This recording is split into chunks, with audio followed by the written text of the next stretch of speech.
ও ভাইজানেরা, নদিয়া জেলার সোনার মানিক যুবকেরা, আব্বারা মায়েরা, দুনিয়া আমরা টাকার বলে মানুষের কাছে বাবু সেজে থাকতে পারি। দুনিয়া আমাদের চিন্তাধারা এমন হয়ে গেছে, একটা সৎ মানুষ, নেক মানুষ, দিনদার মানুষ, যার অন্তরে আল্লাহর ভয় অধিক পরিমাণে আছে, ওই মানুষটা আল্লাহকে এত বেশি ভয় করে, দিনদার অবস্থায় মানুষের অর্থ গ্রহণ করে না, হারাম মাল তিনি ভক্ষণ করে না। আর একটা মানুষের অভাব নেই, তারপরেও হারাম মাল চেয়ে নেয়। এই দুটো মানুষের মনের মধ্যে ঈমানি পার্থক্য আছে না নেই? আল্লাহ নবী হুজুর আমার সোনা জবানে বললেন, আসহাবিকান নুজুম বিআইহিম ইক্তাদাইতুম ইহতাদাইতুম। আমার এক একটা সাহাবা হলো নক্ষত্রের সমতুল্য। আমার কোন একজন সাহাবার জীবন আদর্শ যদি ফলো করো, হেদায়েত পেয়ে যাবে। বলুন সুবহানাল্লাহ। সাহাবাদের জীবন কি ছিল? আমরা মরণের কথা স্মরণ করি না। আজ কবরস্থানের ধার দিয়ে গেলেও নিজের কবরের কথাটা মনে পড়ে না। দিলটা পাথরের মতো শক্ত হয়ে গেছে। সাহাবাদের মনের মধ্যে আল্লাহর কতটা ভয় ছিল, আখিরাতের চিন্তা কত বেশি ছিল। প্রথম যুদ্ধ হয়েছিল ইসলামের ইতিহাসে, ওটা হলো বদরের যুদ্ধ। দ্বিতীয় যুদ্ধ হয়েছিল, ওটা হলো উহুদের যুদ্ধ। সাহাবাদের জীবনের ভিতরে চিন্তাধারা কেমন ছিল আর আমাদের ভিতরে চিন্তাধারা কেমন, একটু উপলব্ধি করার চেষ্টা করেন। আল্লাহ নবী দুইজন সাহাবা পাশাপাশি হেঁটে হেঁটে যাচ্ছেন, জিহাদের ময়দানে যাচ্ছেন। একজনের নাম হলো হযরত সাদ ইবনে আবি ওয়াক্কাস রাদিয়াল্লাহু আনহু, অপরজনের নাম হলো হযরত আব্দুল্লাহ ইবনে জাহাশ রাদিয়াল্লাহু আনহু। দুইজন সাহাবা জিহাদের ময়দানে রওনা হলেন, দুজনে পাশাপাশি হেঁটে যাচ্ছেন। একে অপরে বলতে লাগলেন, জিহাদের ময়দানে যাওয়ার সময় ওই মুহূর্তটা আল্লাহর কাছে বড় পছন্দের। ওই সময় যদি আল্লাহর কোন বান্দা বান্দি আল্লাহর কাছে দোয়া চায়, ওই দোয়াটা আল্লাহ পাকের দরবারে কবুল মঞ্জুর হয়ে যায়। বলুন সুবহানাল্লাহ। কিছু কিছু মুহূর্ত আছে না, আল্লাহ দোয়া কবুল করেন। তাহাজ্জুদের নামাজ পড়ে আল্লাহর কাছে দোয়া চাইলে ওই সময় আল্লাহ বান্দার দোয়াটা কবুল করেন। বলুন না সুবহানাল্লাহ। জুমার দিনে একটা মুহূর্ত আছে, যে সময়টা জুমার রক্ত থেকে নিয়ে সন্ধ্যার আগ মুহূর্ত পর্যন্ত, নির্দিষ্ট কোন সময় নির্ধারণ করে বলা যাবে না, তবে এমন একটা মুহূর্ত আছে ওই সময়ের মধ্যে, ওই সময় বান্দা বান্দি আল্লাহর কাছে দোয়া চাইলে যে দোয়াটা যদি জায়েজ মোতাবেক হয়, ওটা আল্লাহ ফিরিয়ে দেন না, কবুল করে নেন। বলুন না সুবহানাল্লাহ। দোয়ার একটা গুরুত্ব ইসলামে আছে না নেই? আছে না? আর দোয়াও মা তাকদীর, তাকদীর পরিবর্তন কোন আমলের দ্বারা হয় না, একটা আমলে হয়, ওটা হলো দোয়া। কথা ঠিক না বেঠিক? দোয়া হলো আর দোয়া মুখ্যল ইবাদত, ইবাদতের মূল হলো দোয়া। দোয়া করতে হয় কি হয় না? এইজন্য আমরা দোয়া করি। তো দুজন সাহাবা যাচ্ছেন জিহাদের ময়দানে, একজন হলেন সাদ ইবনে আবি ওয়াক্কাস রাদিয়াল্লাহু আনহু, অপরজন হলেন হযরত আব্দুল্লাহ ইবনে জাহাশ রাদিয়াল্লাহু আনহু। একে অপরে বলাবলি করছেন, ভাই এটা দোয়া কবুলের মুহূর্ত, এই সময় একটু দোয়া চেয়ে নিতে হবে। ও ভাইজানেরা, নদিয়া জেলার সোনার মানিক যুবকেরা, আব্বারা মায়েরা, একে অপরে বলা বলি করছেন, দোয়া চাইবো আল্লাহ তো কবুল করবেন, তবে আমি যে দোয়া চাইবো ওটা আপনায় শোনাবো না, আর আপনি যে দোয়া চাইবেন ওটা আমায় শোনাবেন না। আপনি দোয়া চাওয়া শেষ করবেন, আমি আপনার দোয়াতে আমিন বলবো, আর আমি দোয়া চাওয়া শেষ করলে আপনি আমার দোয়াতে আমিন বলবেন। ও ভাইরা বাবাজিরা, একে অপরে দুজন সাহাবীর মধ্যে কথোপকথন হয়, কে আগে দোয়া চাইবেন। বয়সে বড় হলো হযরত সাদ ইবনে আবি ওয়াক্কাস রাদিয়াল্লাহু আনহু, বয়সে ছোট হলো হযরত আব্দুল্লাহ ইবনে জাহাশ রাদিয়াল্লাহু আনহু। বললেন, আপনি হলেন আমার বয়সের বড়, আপনি আগে দোয়া চান, আপনি মনে মনে দোয়া চাইবেন, যেটা আপনার ইচ্ছা হয় ওটা আল্লাহ পাকের কাছে চেয়ে নেবেন, আর আমি আপনার দোয়া শেষে আমিন বলবো, আর আমি মনে মনে দোয়া চাইবো, ওটা আমার জন্য। আপনি দোয়ার শেষে একবার আমিন বলে দেবেন। আগে আল্লাহ নবীর সাহাবী হযরত সাদ ইবনে আবি ওয়াক্কাস রাদিয়াল্লাহু আনহু দোয়া চাইতে লাগলেন, ও দয়াময় আল্লাহ, আমরা সংখ্যায় কম, আজ আল্লাহ নবীর সঙ্গী হয়ে জিহাদের ময়দানে যাচ্ছি। শত্রুরা ইসলামকে মিটিয়ে দেওয়ার চরম পরিকল্পনা করেছে। আল্লাহ আমার শরীরে এমন তাকত দেন, আমার শরীরে এমন শক্তি দেন, আমি যেন বীর যোদ্ধা হয়ে ইসলামের জন্য যুদ্ধের ময়দানে আমি একজন কুখ্যাত বড় ইসলামের দুশমনকে নিহত করতে পারি। আমার দ্বারা যেন ইসলামের উপকার হয়, আমার শক্তি দ্বারা যেন ইসলামের মধ্যে যেমন জয়ের ধ্বনি উঠে যায়, অতএব আমার দ্বারা আমি যেন ইসলামের উপকারে আসতে পারি। আল্লাহ আমার শরীরে শক্তি দেন, আল্লাহ আমার দ্বারা জিহাদের ময়দানে যেন ইসলামের কিছু উপকার হয়। ও দয়াময় আল্লাহ, আপনি আমাকে তৌফিক দেন। মনে মনে দোয়া চাইলেন। ওই দোয়ার শেষে আল্লাহ নবীর সাহাবী হযরত আব্দুল্লাহ ইবনে জাহাশ তিনি আমিন বললেন। এবারে ইনি দোয়া চাইছেন, আল্লাহ কি দোয়া চাইবো আপনার কাছে? আল্লাহর ভয় কাকে বলে, আখিরাতের চিন্তা কাকে বলে? আমরা দুনিয়া দুনিয়া করে পাগল হয়ে গেছি। দুনিয়ার মায়াটা আমাদের অন্তরে এত বেশি হয়ে গেছে, হারাম হালালের বাদ বিচার নেই, শুধু মাল দরকার, মাল দরকার। ও ভাইরা বাবাজিনা, আল্লাহ নবীর সাহাবী হযরত আব্দুল্লাহ ইবনে জাহাশ রাদিয়াল্লাহু আনহু আল্লাহর কাছে দোয়া চাইতে লাগলেন, আল্লাহ জিহাদের ময়দানে আজ যাচ্ছি, মনে আমাদের সাথী সঙ্গীদের মধ্যে কেউ না কেউ তো শহীদ হয়ে যাবে ইসলামের জন্য। আপনি যাদেরকে শাহাদাতের মর্যাদা দেবেন, আজকে কাফেলা আমার রাসূলুল্লাহ সঙ্গী হয়ে যাচ্ছে, আজকে আমরা সবাই আমার নবীর সঙ্গী হয়ে যাচ্ছি। এর মধ্যে কিছু মানুষ আর ঘরে ফিরবে না, তারা তো শহীদ হয়ে যাবে। ও দয়াময় আল্লাহ, আমি আব্দুল্লাহ ইবনে জাহাশকে আপনি ওই শহীদদের মধ্যে অন্তর্ভুক্ত করে নেন। আল্লাহ পাক, আমি শহীদ হব ঠিকই, আমি যেমন তেমন শহীদ হতে চাই না। আল্লাহ আমার শাহাদাতের পরে কাফেররা যেন আমার নাকটা কেটে নিয়ে চলে যায়, কাফেররা যেন আমার দুটো হাত কেটে নিয়ে চলে যায়, কাফেররা যেন আমার পা গুলো কেটে নিয়ে চলে যায়, কাফেররা যেন আমার চোখ দুটো তুলে নিয়ে চলে যায়। এত দোয়া চাইছেন, চোখ ভরা পানি।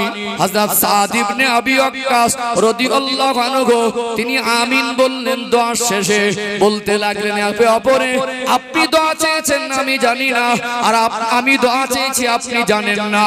বলে বলুন বলুন আপনি কি দোয়া চেয়েছেন? সাদ ইবনে আবি ওয়াক্কাস রাদিয়াল্লাহু আনহু তার দোয়ার কথা শোনালেন। আব্দুল্লাহ ইবনে জাহাশ রাদিয়াল্লাহু আনহু দোয়ার কথা শুনে সাদ ইবনে আবি ওয়াক্কাসের চোখ ভরা পানি। কি দোয়া চেয়েছেন? আল্লাহ আমার হাত যদি কাফেররা কেটে নিয়ে যায় হাসরের ময়দানে, আমার হাত আমার বিরুদ্ধে আমার গুনার জন্য সাক্ষী দেবে না। আমার চোখ দুটো যদি কাফেররা তুলে নিয়ে যায় হাসরের ময়দানে, আমার চোখ আমার অঙ্গ প্রত্যঙ্গ আমার বিরুদ্ধে আমার গুনাহ সাক্ষী দেবে না। কি দোয়া চেয়েছিলেন? যেমন মনের তামান্না ছিল, আল্লাহ নবীর সাহাবী হযরত আব্দুল্লাহ ইবনে জাহাশ রাদিয়াল্লাহু আনহু তিনি শাহাদাত বরণ করলেন। তার অঙ্গ প্রত্যঙ্গ গুলো কাফেররা কেটে নিয়ে গিয়েছিল। আল্লাহ নবীর চাচা হযরত আমির হামজা রাদিয়াল্লাহু আনহুর বুকটাকে চিরে কলিজা বার করে হিন্দা দাঁত দিয়ে চিবিয়েছিল। আল্লাহ নবীর চাচা জান হযরত আমির হামজা রাদিয়াল্লাহু আনহুকে এমন ভাবে আঘাত করা হয়েছিল, শরীরটা টুকরা টুকরা করে দেওয়া হয়েছিল। আল্লাহ নবী ওই দিন এত কষ্ট পেয়েছিলেন। আল্লাহ নবীর চাচার লকাব হলো সাইয়্যিদুশ শুহাদা হযরত আমির হামজা। যেমন তানার বুকটা চিরে কলিজাটা বের করে নেওয়া হয়েছিল, তেমনি আব্দুল্লাহ ইবনে জাহাশ রাদিয়াল্লাহু আনহুর অঙ্গ প্রত্যঙ্গ কাফেররা কেটে নিয়ে গিয়েছিল। তাদের জীবনে আখিরাতের কি চিন্তা ছিল, ইসলামের প্রতি তাদের কত দরদ ছিল, ইসলামের জন্য তাদের কত ত্যাগ ছিল। জীবন তৈরি কাকে বলে, আল্লাহর জন্য জীবন উৎসর্গ কাকে বলে, এই অন্তরে আল্লাহর ভয় কাকে বলে, গোটা বিশ্বের মানুষকে আমার নবী সাহাবারা মেসেজ দিয়েছে না দেয়নি? দিয়েছে না দেয়নি? কি জীবন তাদের ছিল। আমাদের জীবনের বাহ্যিক রূপ একরকম আর আভ্যন্তরীণ রূপ একরকম। আমরা বাইরে চলাফেরা করি, বাইরে ঘোরাফেরা করি, কুটুম বাড়ি যাই, আত্মীয়র বাড়ি যাই, আমাদের কথাবার্তা দেখে মনে হয় ফারিস্তা। ইয়াং ছেলেদের দেখে, এখন শ্বশুর বাড়ির থেকে যদি কল আসে, ফোন আসে, শাশুড়ি যদি বলে জামাই আসো মেয়েটাকে নিয়ে, জামাইয়ের বুক ফুলে যায়। শাশুড়ি, আমাদের ছেলেরা বোঝে নম্র ভদ্র আচরণ কিভাবে করতে হয়, যোগ্যতা নেই এটা বলা যাবে না। কি সুন্দর করে শ্বশুর বাড়ি গিয়ে শাশুড়িকে বলে আম্মাজি ভালো আছেন, চোখ ভরা পানি দিয়ে। রাত 2টা বেজে গিয়েছিল, মায়ের চোখে ঘুম ছিল না, বাচ্চার মুখের দিকে দেখছিল, মার বুকটা ফেটে কান্না আসছিল, চোখ ভরা পানি নিয়ে রাতের অন্ধকারে আল্লাহর কাছে বাচ্চার কষ্ট দেখে কেঁদে কেঁদে বলেছিল, আল্লাহ আমার বাচ্চাকে সুস্থ করে দেন, 2টো রোজা রাখবো। আর ছেলে সেই মাকে মা বলে ডাকে না, মাকে গালি দেয়, মাকে মারে। আর সেই ছেলেটা শ্বশুর বাড়ি গিয়ে শাশুড়ির কাছে বলে আম্মাজি ভালো আছেন। এদের বাইরের রূপ একরকম, ভিতরের রূপ একরকম হয়েছে না হয়নি? সম্মানিত ভাইরা, রাগ করবেন না। আজ অনেক ছেলে আছে অপদার্থ সন্তান, বাবাকে বাবা বলে ডাকে না, বাবাকে সম্মান করে না, বাবার মনে কষ্ট দেয়, অশ্লীল ভাষায় গালি দেয়। বাবা যদি একবার ডাকে আদর করে, বলেছি না যেতে পারবো না, এখানে পাওয়ার ভোল্টেজ ঠিক থাকে। শ্বশুর বাড়ি গিয়ে আব্বাজি ভালো আছে, তাহলে বাইরের একরকম চরিত্র, ভিতরে আর একরকম চরিত্র।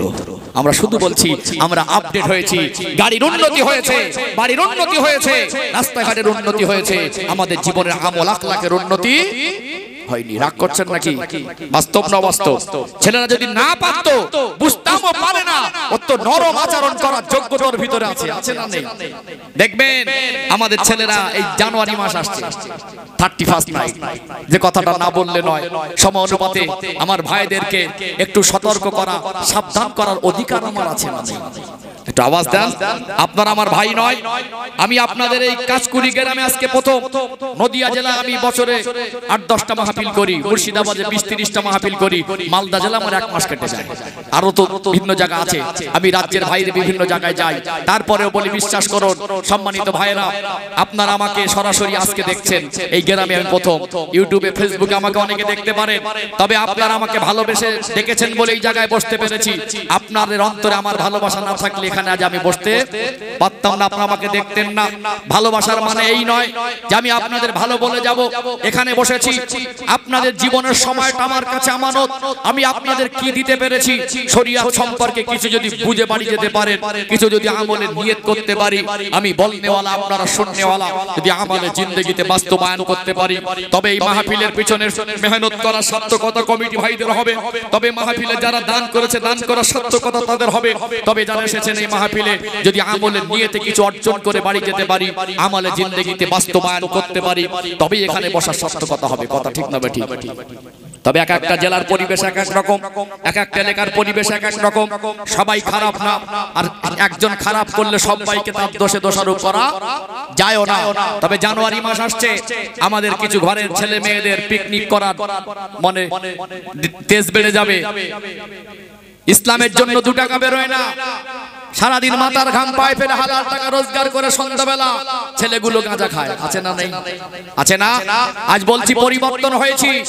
একটা ছেলে মদ খাওয়া অভ্যাস, তো ওর মা যদি গরুর খাঁটি দুধকে নিয়ে উষ্ণ গরম করে সন্ধ্যাবেলা ছেলেটার হাতে দেয়, কচি দুধটা খা, ও বলবে আমার ভালো লাগে না। ও হালাল টাকা উপার্জন করে, ও রাজমিস্ত্রির কাজ করে, জোগাড়ের কাজ করে, মজদুরি করে, ব্যবসা করে, হালাল টাকা উপার্জন করে, ওর মার একটা শাড়ি ভালো কিনে দেয় না, কাপড় কিনে দেয় না, বাবার মুখে হাসি ফোটানোর চিন্তাধারা আসে না, স্কুলে বাচ্চাটাকে ভালো করে পড়াবে, সেই বাচ্চাটার ভালো সুশিক্ষা শিক্ষিত করার চিন্তা ওর মাথায় আসে না।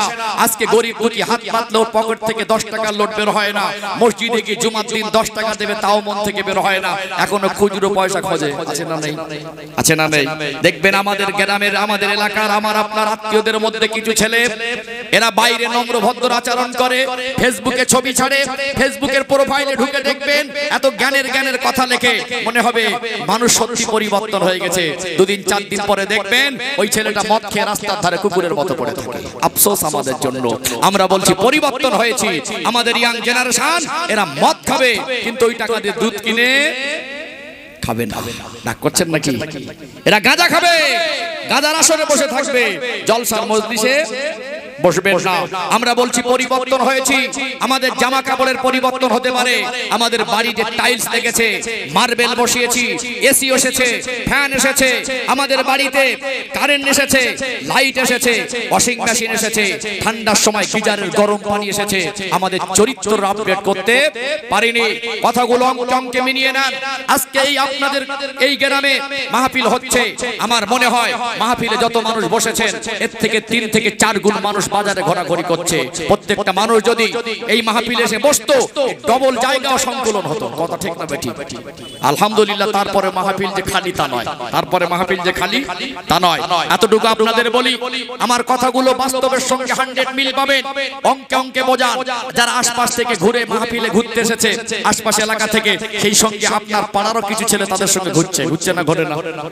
হয়তো বা পাশের কোন এলাকার ছেলে আজ আসছে, ওর পরিচিত বন্ধু বান্ধব একসঙ্গটা বসা করে ওকে জিজ্ঞাসা করছে, ভাই কোথায় যাবি? কি বললেন? কাজকুলি নাকি? হ্যাঁ, কাজকুলি গ্রামে মাহফিলে যাচ্ছে। কি বলছে? যারা এসেছে কোথায় এসেছে? বাজারে থাকুক আর মাহফিলের মধ্যে থাকুক, যারা এসেছে কোথায় এসেছে? কাজকুলি গ্রামের মাহফিলে। ও ঘুরছে কোথায়? বাজারে। যদি কোনো মেয়ে একটু সাজসজ্জা করে ঘরে, কুকুরের থেকে চরিত্র খারাপ, ওর পিছনে পিছনে ঘরে, সে ওর দিকে তাকাক না তাকাক, ওর দিকে একটু আর চোখে দেখলো। কারণ স্ত্রী যদি একটু সাজসজ্জা করে ফুচকা খাওয়ার জন্য, সাজগোজের জিনিস কেনার জন্য বের হয়, ওর দিকেও দেখুক না দেখুক ওই মাটা বোনটা, কিন্তু মা বোনের দিকেও কোন নজরে দেখবে? আছে না নেই? ঢন ঢন করে ঘুরে ফিরে 2 ঘন্টা 4 ঘন্টা সময় পার করে এইবারে ঠান্ডায় বাড়ি গেল। মা বলবে, এত রাতে ফিরলি কোথায় গিয়েছিলি? বলবো কাজকুলি গ্রামে মাহফিলে গিয়েছিলাম। আসার সময় পরিচিত বন্ধুর কাছে বলেছে মাহফিলে যাচ্ছি। বাড়ি গিয়ে বলবে মাহফিলে গিয়েছিলাম, কিন্তু বাস্তবতাটা ও 10 মিনিটের জন্য, 1 মিনিটের জন্য মাহফিলে এসে বসিনি, একটা দিনের কথা শুনিনি। তাহলে মানুষের চিন্তাধারার পরিবর্তন হয়েছে। আমরা বলছি আমরা পরিবর্তন হয়েছে, উন্নতি। কি উন্নতি হয়েছে? গাড়ির উন্নতিটা আসল উন্নতি নয়, বাড়ির উন্নতিটা আসল উন্নতি নয়। তালপাতার ছাউনির নিচেও যদি থাকে, আপনার ভিতরে যদি সততা থাকে, আপনার ভিতরে ইসলামিক জীবন ব্যবস্থা থাকে, সময় মতো যদি 5 ওয়াক্ত নামাজ পড়েন, যদি আল্লাহর ভয়ে হারাম হালাল মেনে জীবন যাপন করেন, যদি আপনার অন্তরে আল্লাহর মহব্বত থাকে, নবীর মহব্বত থাকে, আপনার আমালে জিন্দেগিতে রাসূলুল্লাহ রেখে যাওয়া সুন্নাত থাকে, ওই খড়ের ঘরটার ভিতরে যদি পুরানো জামা, কমাদামি জামা পুরো থাকে, ওই জীবনটার মূল্য আল্লাহর কাছে অনেক বেশি। কথা ঠিক না বেঠিক? সম্মানিত ভাইরা, আল্লাহ আমাদের জীবনটাকে ইসলামের আলোয় আলোকিত করার তৌফিক দান করেন। বলেন আল্লাহুম্মা আমিন। রাগ করছেন নাকি? কথাগুলো বাস্তব না বাস্তব? কথাগুলো বাস্তব মেলাবেন। অনেক আমার মা বোনেরা আছে আজ ঠান্ডায় ঘর বাড়ি ছেড়ে সারাদিন কষ্ট, বাড়িতে এখন জলসা মনে কুটুম, জলসা মনে বাজার করে এনে দিল, রান্না করার দায়িত্ব কাদের? রান্না করালো, কষ্ট করে মেহনত করে তাদের খাওয়ান দাওয়ান করলো, তারপরে কিছু মা বোন এসে বসেছে না বসেনি? আবার কিছু মা বোন আছে জলসা হোক না হোক দেখার দরকার নেই, বাড়ি কুটুমের এসেছে আনন্দ। আছে না নেই? কিছু ইয়াং জেনারেশন ঘুরছে, এর ভিতরে কিছু মুরব্বী, কিছু যুবক, কিছু তরুণ, এর ভিতরে কিছু ভাইরা বসে আছে না নেই? আছে না? যে ছেলেটা রাস্তায় ঘুরে বাড়ি গিয়ে বলবে মাহফিলে গিয়েছিলাম, আর যে ছেলেটা এর মধ্যে বসে বলবে মাহফিলে গিয়েছিলাম, দুজনের মধ্যে পার্থক্য আছে না নেই? যে মাটা, যে মেয়েটা রাস্তায় বাজারে ঘুরছে, ওরাও বলবে আমাদের কাজকুলি গ্রামে মাহফিলে গিয়েছি।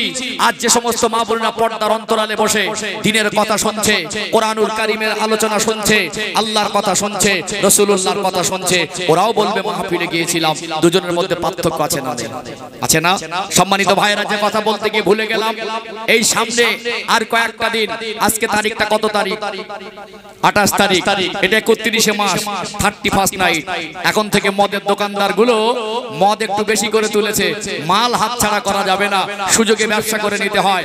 আমার আপনার ঘরে সোনার মানিক সন্তানগুলো, এরাও এদের কবরের কথা ভুলে, হাসরের কথা ভুলে, জান্নাত জাহান্নামের কথা ভুলে এরা আজকে এই মদের দোকানে লাইন দেওয়ার জন্য এখন থেকে টাকা পয়সা তুলেছে।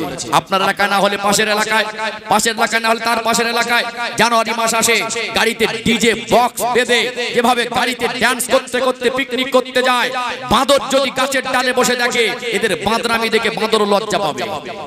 জানুয়ারি মাসে আমাদের ছেলে মেয়েদের যে পিকনিক করার চিত্র, এদের বাঁদরামি দেখে বাঁদরও লজ্জা পাবে। কথা ঠিক না বেঠিক? বাঁদর যদি সেই বুঝ দিত, এদের দেখে বাঁদর লজ্জা পেয়ে যেত। বাঁদর আমাকে কেন বলে? বাঁদর তো এদেরই বলা দরকার ছিল। আমাদের গার্জেনের কোনো গাত্রদাহ নেই। আমাদের গার্জেনরা সেই পরিবেশে বাচ্চাদের মানুষ করতে পারিনি। আমরা বাবা মা, অনেক বাবা মা, পদার্থ বাবা মা আছে, মেয়েটা সাবালিকা মেয়ে ইয়াং ছেলেদের সঙ্গে পিকনিক করতে যাচ্ছে, বাবা মার সম্পূর্ণ সহযোগিতা আর সমর্থন আছে। একজন দিনদার পরিবারের মেয়ে, একজন ইমানদারের ঘরের মেয়ে, একজন নবীর উম্মতের ঘরের মেয়ে, একজন মুসলমানের ঘরের মেয়ে ইয়াং জেনারেশনের সঙ্গে পিকনিক করতে যেতে পারে না। নামে মুসলমান হয়েছে, ওর ভিতরে দিন যদি থাকতো, শরিয়াত যদি থাকতো, আখিরাতের চিন্তা যদি থাকতো, ওর বাড়ির মেয়েটা বেপরদায় দায়ুস হয়ে পিকনিক করতে যেত না। এটা জাতির লজ্জা। আজ আমাদের কিছু জাতির ভিতরে কিছু আছে মানুষ, এদের অপদার্থদের কুকর্ম দেখে নিজের মনে কষ্ট হয়, নিজেকে অনেকটা কষ্ট মনে হয়। বিশ্বাস করুন, আপনি এখানে বসেছি, জীবন পরিবর্তন করার সবক নেন। আপনার এলাকায় যদি কোথাও পিকনিক হয়, প্রতিবাদ করবেন, যাতে আমাদের ছেলেরা, বাবা যারা আছেন, মা যারা আছেন, আপনারা প্রতিজ্ঞাবদ্ধ হন, আপনার সর্বস্ব শক্তি দিয়ে আপনার সন্তানকে কুকর্ম থেকে রুখে দেবেন। ইয়াং জেনারেশন যে সমস্ত ভাইয়েরা আছো, এখানে বসে প্রতিজ্ঞাবদ্ধ হও। ইসলামের শরিয়াতে নববর্ষ পালন করা জায়েজ নেই। ইসলামের শরিয়াতে নববর্ষের কোনো গুরুত্ব নেই। কি ইংরেজি নববর্ষ, কি বাংলা নববর্ষ, এর সঙ্গে ইসলামের কোনো সম্পর্ক নেই। সম্মানিত ভাইয়েরা, তোমরা এখানে বসে যদি প্রতিজ্ঞাবদ্ধ হতে পারো, কাল থেকে 5 ওয়াক্ত নামাজ পড়বো, তবেই জীবনের সার্থকতা হবে। কথা ঠিক না বেঠিক? আল্লাহ আমাদের বোঝার তৌফিক দান করেন। বলেন আল্লাহুম্মা আমিন। রাগ করছেন নাকি? কষ্ট পাচ্ছেন? তারা আমরা বলছি উন্নতি হয়েছি, আমাদের পিকনিকের জোর বাড়বে, কিন্তু আমাদের জীবনে নামাজি, পর্দানাসী না, দিনদার, পরহেজগারিতার ক্ষেত্রে আমরা অনেকটা পিছিয়ে গেছি না যাইনি? গেছি না যাইনি? যত দিন যাচ্ছে পিকনিক গুলো আপডেট করে হচ্ছে। হ্যাঁ, সব পিকনিক স্পট, আমি তো রাস্তাঘাটে চলি, কি হুজুর ঠিক বলছি না ভুল বলছি? আবার পিকনিক করে, আবার ফেসবুকে ছাড়ে, আবার লাইভ করবে, দেখে নেবেন আমার কথাগুলো। এরা আমাদের ভাই, এদের আঘাত তো উদ্দেশ্য নয়। আবার যায় তো যায়, ইয়াং জেনারেশন ছেলে মেয়ে একসঙ্গে যায়। আমাদের চরিত্র উন্নতি করতে পারিনি। এই ছেলে মেয়ের আজকে পিকনিক করতে যাচ্ছে, সব ছেলে মেয়ের দোষ না, এদের বাবা মা এদের মানুষ করেছে, মানুষের মতো মানুষ করতে পারিনি। এদের জামা কাপড় দিয়েছে, এদের চিকিৎসা দিয়েছে, এদের খাদ্য দিয়েছে, এদের ইমানের শিক্ষা দিতে পারিনি। এটা বাবা মার ব্যর্থতা, এটা বাবা মার অযোগ্যতার পরিচয়। আমরা এগুলো সাবধানতা অবলম্বন করি। আমরা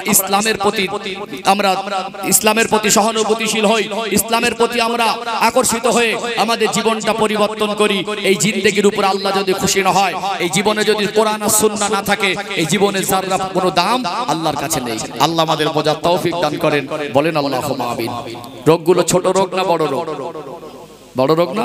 হ্যাঁ, এর জন্য আমাদের আফসোস হয়, এর জন্য আমাদের কষ্ট হয়। বলে এরা আমাদের ভাই। আমি এদেরকে আজকে যত ভালোবাসায় বলে যাই, আমি কেন, গোটা বিশ্বে যত আলেম আছে, গোটা পশ্চিম বাংলা যত আলেম আছে, সবাই যদি ফেসবুকে লাইভ এসে সারা রাত ধরে বলি পিকনিক করো না, পিকনিক করো না, তারপরে পিকনিক বন্ধ হবে? হবে? মানে এদের ইমানের তেজ এত বেড়ে গেছে, শয়তান এদেরকে এমন ভাবে কবজা করেছে, এদের কাছে শয়তানের কথাটাই আগে এদের কাছে তারা ধন্য পাবে। আসলে ইমানের স্বাদ পরিপূর্ণরা পাইনি। চলুন, ইমান কি জিনিস একটু আপনাদের বোঝানোর দরকার আছে না? আছে না? আমি আরেকটা দৃষ্টান্ত তুলে ধরি, আলোচনা বুঝতে পারছেন? কষ্ট পাচ্ছেন নাকি? একটু ইশারা ইঙ্গিত দেবেন, আমি বেশি রাত করবো না, প্রয়োজনে শেষ করে দেবো, তাড়াতাড়ি শেষ করে দেবো নাকি? দোয়া করে দেবো? যাক, ভালো পরিবেশ আলহামদুলিল্লাহ। যাই হোক, একটু তাকবীর, নারী তাকবীর। আওয়াজ দেখে বোঝা যাচ্ছে ছুটি দিলে ভালো হয়। আর একটু তাকবীর দেন, নারাই তাকবীর, নারাই তাকবীর, মাশাআল্লাহ। ও ভাইজানেরা, সোনার মানিক যুবকেরা, আব্বারা মায়েরা, আবারও মনে করিয়ে দেয় মরণ একদিন হবে কি হবে না। আল্লাহ দয়াময় সবাইকে ডেকে নেবেন। এই জীবনে যেটা করেছি, এই জীবনে যেটা করছি, এই জীবনে যেটা করব, এই পর্যন্ত শেষ নয়। এই জীবনের সমস্ত ভালো কাজ আর খারাপ কাজ, জীবনের কর্মের আমলনামা আল্লাহ পাক তৈরি করছেন কি করেন না। ফামাইয়ামাল মিসকালা যাররাতিন খায়রান ইয়ারা, বান্দা বান্দি সামান্য যদি ভালো কাজ করো, আমি আল্লাহর প্রতিদান বদলা তোমাদের দিয়ে দেব। ওমাইয়ামাল মিসকালা যাররাতিন শাররান ইয়ারা, বান্দা বান্দি সামান্য যদি খারাপ কাজ করো, মনে করো নয় পর্যন্ত শেষ, আমি আল্লাহ তার হিসাবটাও তিল তিল বুঝে নেব। ও ভাইরা বাবাজিরা, আজকে মানুষ মোবাইল আবিষ্কার করেছে। এখন মোবাইলে ক্যামেরা আছে না নেই? ওই মোবাইলে ক্যামেরা দিয়ে একটা মানুষের ছবি ওঠানো যায়, একটা মানুষের কথা রেকর্ড করা যায়, চলন বলন রেকর্ড করা যায়। মানুষের তৈরি মোবাইল দিয়ে মানুষের চলন বলন যদি রেকর্ড করা যেতে পারে, আল্লাহ দয়াময় তার বান্দা বান্দির নামায় আমালগুলোকে রেকর্ড করতে পারেন কি পারেন না? মোবাইলের ক্যামেরা ছবি ঘোলার ঝাপসা হতে পারে। মোবাইলের ক্যামেরা ছবি ঘোলা ঝাপসা কখনো হয়ও দেখেছেন? যে মেমোরি হার্ড ডিস্কে রাখা হয়, ওটা ডিলেটার ফরম্যাট হয়ে যেতে পারে। আল্লাহ দয়াময় বান্দা বান্দির যে নামায় আমালগুলোকে আল্লাহ সংরক্ষণ করছেন, ওগুলো ডিলেটও হবে না, ফরম্যাটও হবে না। আল্লাহর ক্যামেরায় যে ক্যামেরা বন্দি 24 ঘন্টা হয়ে আছি, আল্লাহ দয়াময় যে ক্যামেরা বন্দি করে আমাদের নামে আমাল রেকর্ড করছেন, এই রেকর্ডকৃত নামে আমাল আমাদের হাতে ফিরিয়ে দেবে কি দেবে না?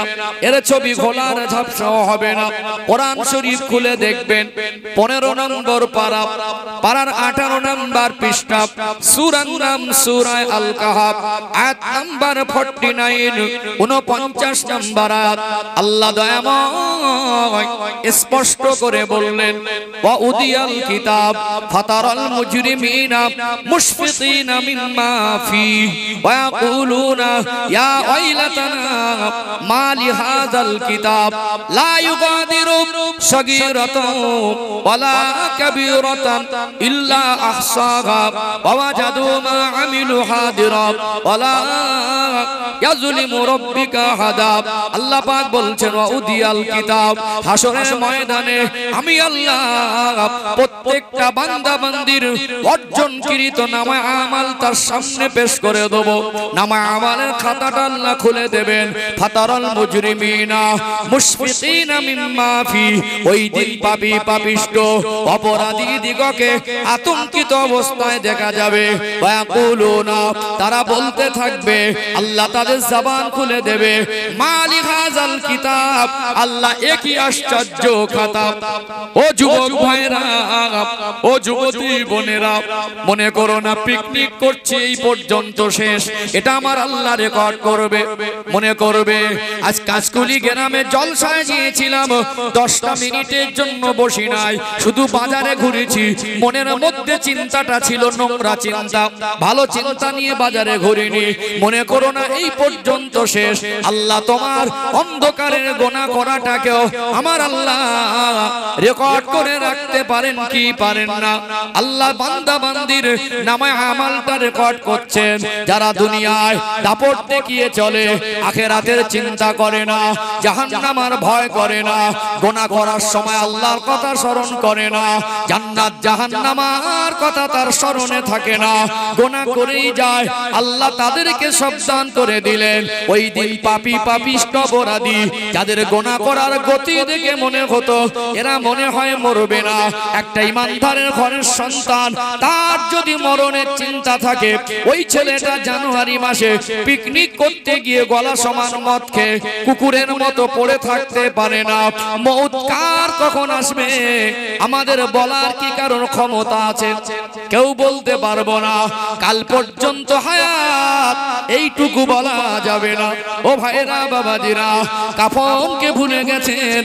একটু কাফনটা যে দোকানদার বিক্রি করে, দোকানদার মাত্র মাল বিক্রি হলে খুশি হয় কি হয় না?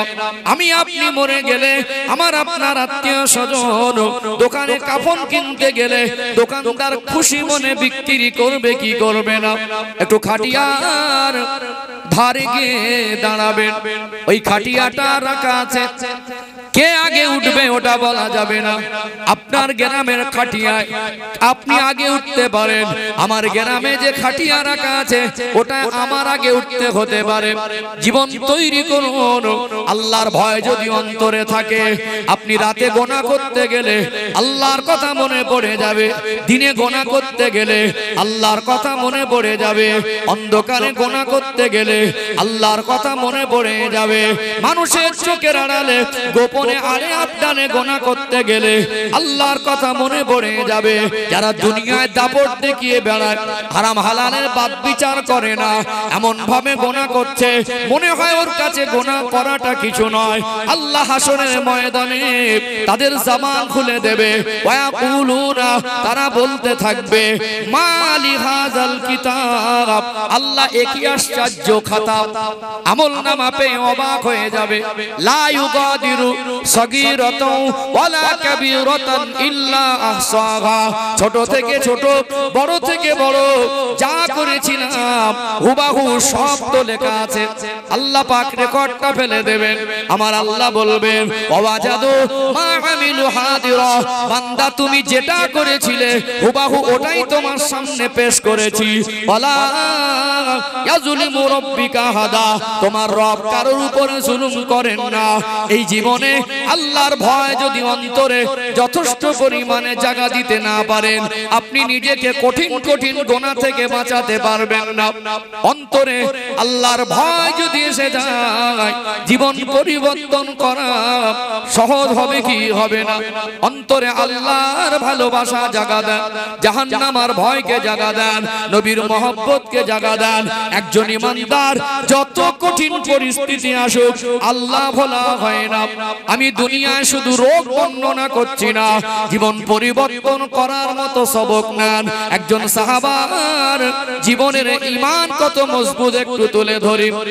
আল্লাহর নবী হুজুর আমার হায়াতে থাকা অবস্থায় রোম সম্রাটের কাছে চিঠির মাধ্যমে দ্বীনের দাওয়াত দিয়েছিলেন। সেদিন রোম সম্রাট আমার নবী রাহমাতাল লিল আলামিন আমার রাসূলুল্লাহর প্রেরিত চিঠিটা দেখে অবাক হয়ে গিয়েছিল।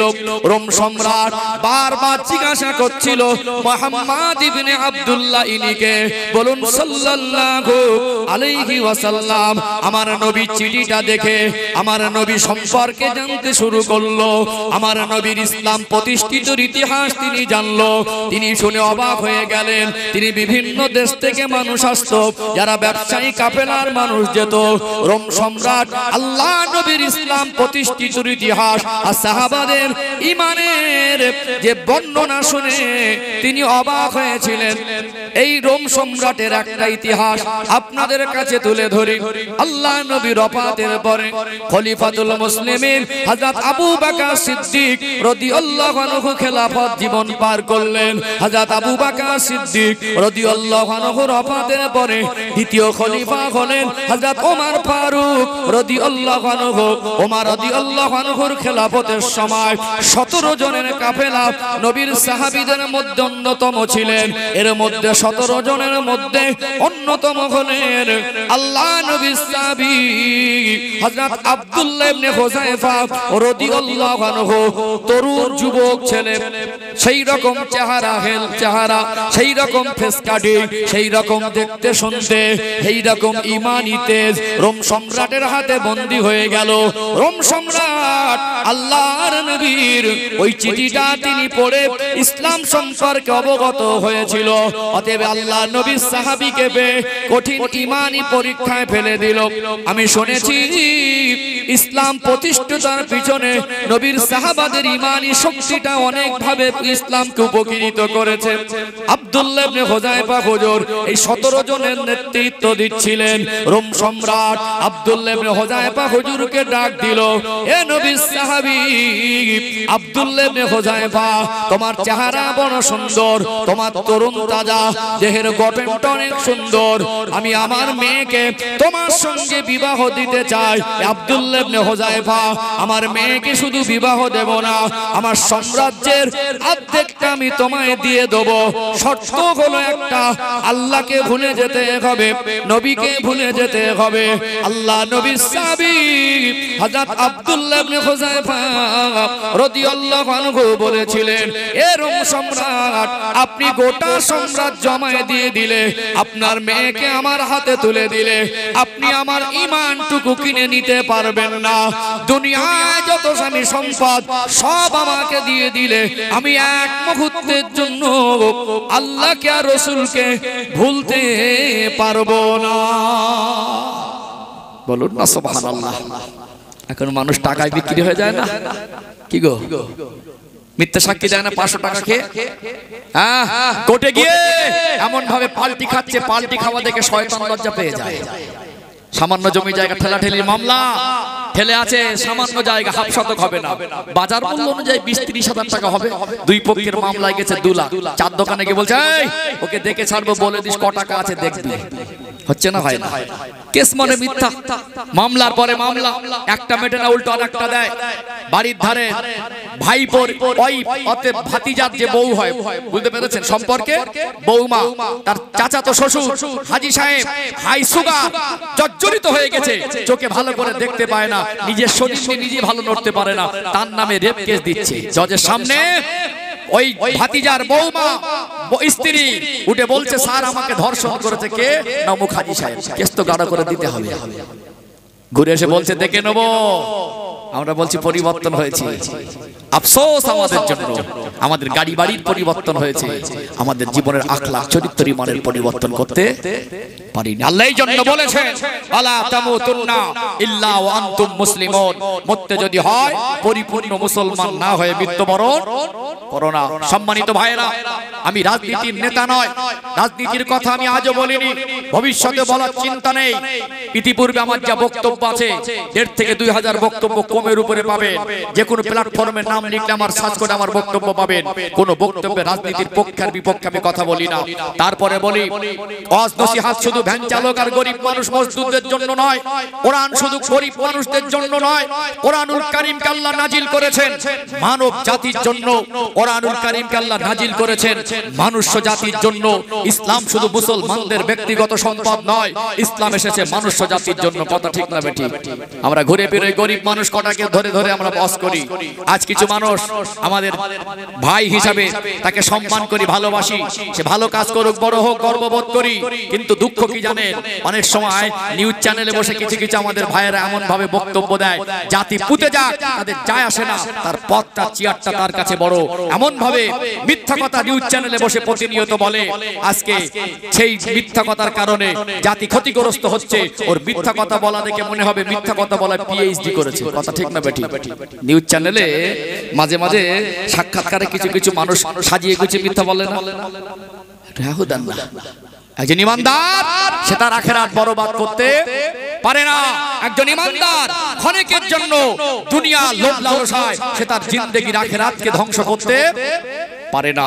সম্মানিত ভাইয়েরা, আঘাত দেওয়া উদ্দেশ্য নয়, আমি এখানে একটু বোঝাতে চাইছি, আজ আমাদের ভাইয়েরা 30 টাকা দিয়ে লটারি কেটে 1 কোটি টাকার মালিক হতে যাচ্ছে, যাচ্ছে না?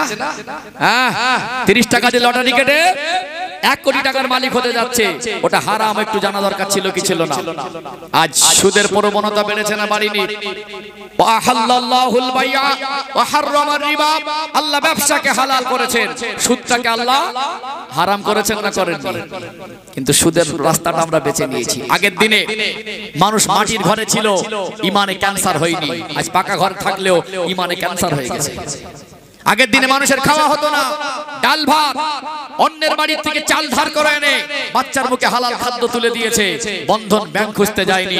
আজকে একতলা ঘর, ছাদের বাড়ি, অভাব নেই, এক বস্তা চাল আছে, ঘরের সরষের তেল আছে, বাজার আছে, তারপর অভাব নেই, ছুটে ছুটে যাচ্ছে সুদের ব্যবসা করতে। যাচ্ছে না যায় না? সুদ দেওয়াও হারাম, নেওয়াও হারাম। ম্যাক্সিমাম ঘরে সুদ ঢুকে গেছে না যায়নি? একটু হাহুদান না, ম্যাক্সিমাম ঘরে সুদ ঢুকে গেছে। আল্লাহ আমাদের বোঝার তৌফিক দান করেন, বলেন আল্লাহুম্মা আমিন। রাগ করছেন নাকি? কষ্ট পাচ্ছেন? বাস্তব না অবাস্তব? আগের দিনে মানুষের খাবার অভাব ছিল না, খাবার কষ্ট ছিল না, সেই কষ্ট কি আজকে আছে? আগে মাসে একদিন, মাসে দুদিন বাড়িতে গোশত রান্না হলে বাচ্চারা আনন্দ করে বলতে যে আব্বা গোশত এনেছে। আজ গোশতগুলো ফ্রিজে পচে যায়, বেশি দিন হয়ে গেলে না ফেলে দেয়। তখন খাবার অভাব ছিল, মানুষের ঈমান ঠিক ছিল, আল্লাহর ভয় ছিল, তারা সুদের রাস্তা খোঁজেনি। আজকে আমরা সুদে জর্জরিত, আজকে টাকা দেয় ধার নিয়ে চিটিংবাজি, কত রকম চিন্তাধারার মানুষ দুনিয়া আছে। আজ আমাদের সারা গায়ে ঘা, সারা গায়ে ব্যথা দরদ, যেখানে বলবো সেখানে কষ্ট লাগবে। কি বলবো আপনাদের সমাজে, আমি শুধু ভাবছি কিছু কিছু মানুষ বলে পরিবর্তন হয়েছে। এখন কোম্পানি ভালো প্যান্ট সেলাই করে যদি ছিঁড়ে না দেয়, জিন্স প্যান্ট গুলো বিক্রি হওয়া কঠিন আছে। ঠিক বলছি না ভুল বলছি গো? আমাদের ইয়াং জেনারেশন জিন্স প্যান্ট গুলো ছেঁড়া পড়ছে না ভালো পড়ছে? ছেঁড়া পড়ে না, ছেঁড়া নাকি স্টাইল, ছেঁড়া নাকি স্টাইল।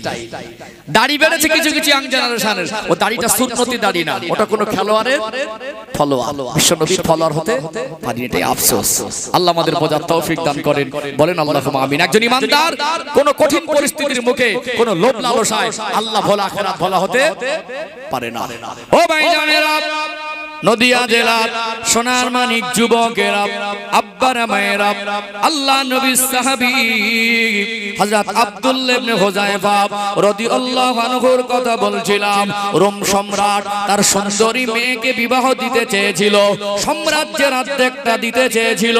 গোটা বিশ্বের মানুষকে, গোটা বিশ্বের যুবককে আল্লাহ নবীর সাহাবী হযরত আব্দুল্লাহ ইবনে হুযায়ফা রাদিয়াল্লাহু আনহু মেসেজ দিয়েছে না দেয়নি।